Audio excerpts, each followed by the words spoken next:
తాకట్లో ఉన్న మీ బంగారాన్ని విడిపించి ఆ రోజు ఆన్లైన్ రేటుకి కొంటాం. Sharma gold company.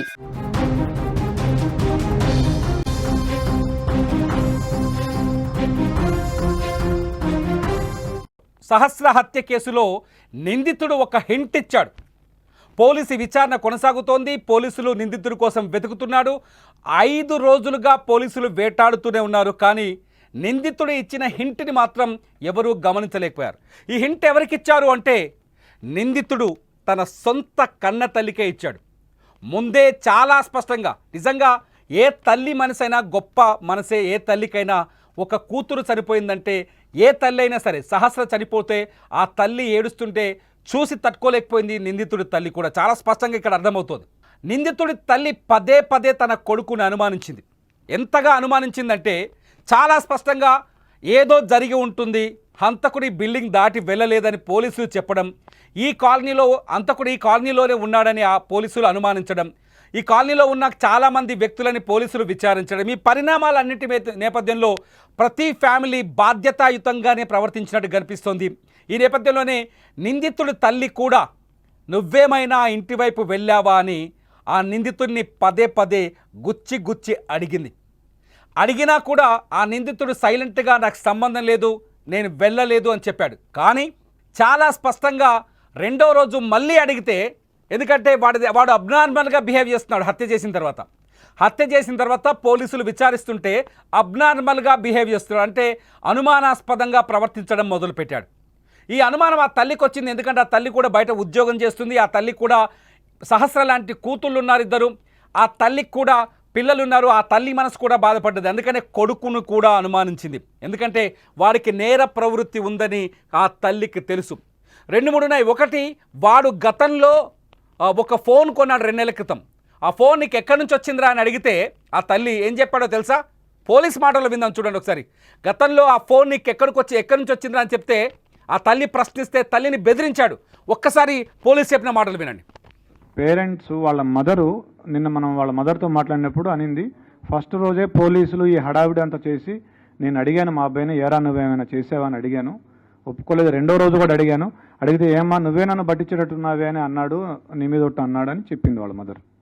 పేరెంట్స్ వాళ్ళ మదరు నిన్న మనం వాళ్ళ మదర్తో మాట్లాడినప్పుడు అనింది, ఫస్ట్ రోజే పోలీసులు ఈ హడావిడి అంతా చేసి నేను అడిగాను మా అబ్బాయిని, ఏరా నువ్వేమైనా చేసావా అని అడిగాను, ఒప్పుకోలేదు. రెండో రోజు కూడా అడిగితే ఏమ్మా నువ్వే నన్ను పట్టించేటట్టున్నావే అని అన్నాడు, నీ మీద ఒకటి అన్నాడు అని చెప్పింది వాళ్ళ మదర్. పేరెంట్స్ వాళ్ళ మదరు నిన్న మనం వాళ్ళ మదర్తో మాట్లాడినప్పుడు, బట్ వాళ్ళ మదర్ చెప్పిన ఒక విషయం ఏంటంటే, అతను 2 months బ్యాక్ అతని దగ్గరికి ఒక ఫోన్ వచ్చింది, సెల్ ఫోను.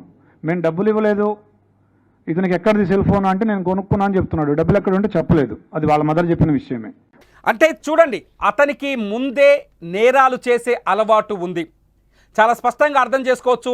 ఈ హంతకుడికి, ఈ 14 ఏళ్ల బాలుడికి నేరాలు చేసే అలవాటు ఉంది. అందులో భాగంగానే అతను ఒక సెల్ ఫోన్ని 2 నెలల క్రితం తెచ్చాడు. ఆ సెల్ ఫోన్ కొనడానికి తండ్రి కానీ తల్లి కానీ డబ్బులు ఇవ్వలేదు. మరి ఆ మొబైల్ ఫోన్ ఎలా వచ్చింది?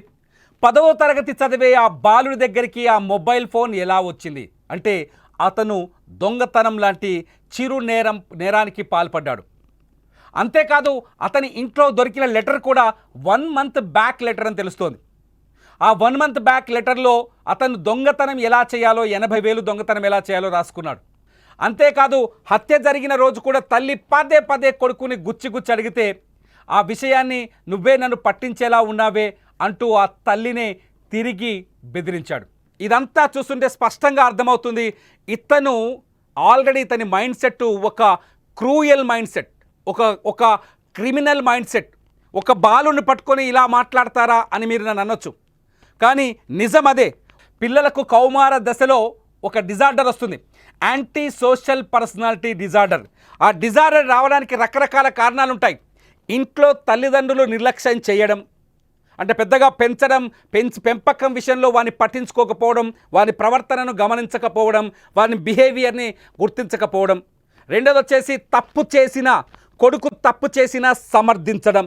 పిల్లలు తప్పు చేస్తే సాధారణంగా ఇంట్లోకి వెళ్ళాకనైనా వాళ్ళని బెదిరించాలి, కొట్టాలి, లేకపోతే కంట్రోల్లో పెట్టాలి.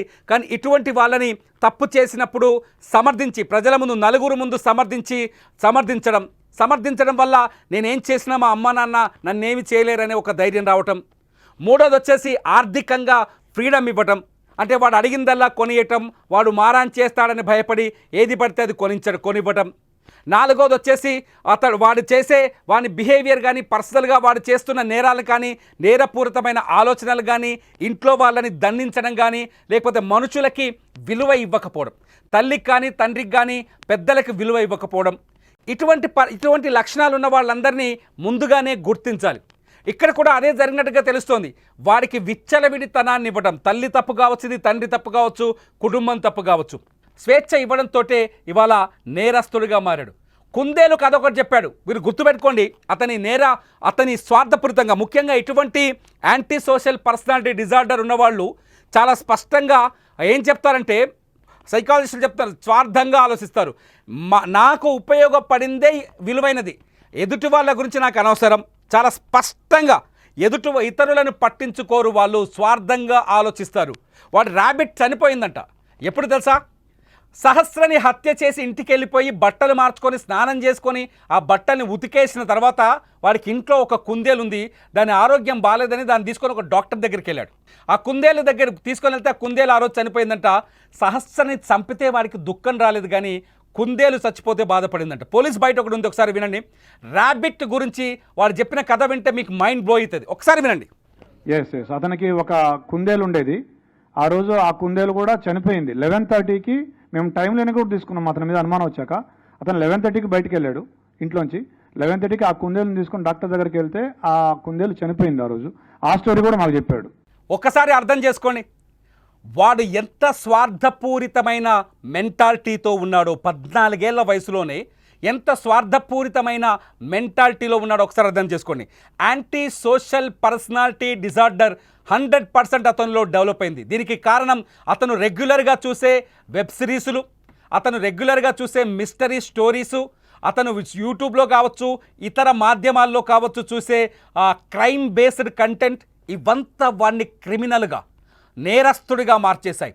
చూస్తే అమాయకుడా ఉన్నాడు. ఆ ఫోటో చూపించడానికి మాకు అనుమతులు లేవు, కానీ వాడి మొహం చూస్తే ఇతను చంపాడా, ఇతను అంత పెద్ద తప్పు చేశాడా అనిపిస్తుంది మీకు.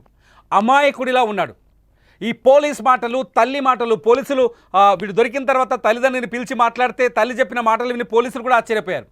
అందుకే అంటోంది ఆ నిందితుడు సహస్ర తల్లి, వాణ్ణి మా చేతికి అప్పజెప్పండి, చట్టం వాడిని కాపాడుతుంది, దయచేసి వారిని మా చేతికి అప్పజెప్పండి, మేము నిందిస్తామని. మీరెవరి మాటలు సమర్థిస్తారు?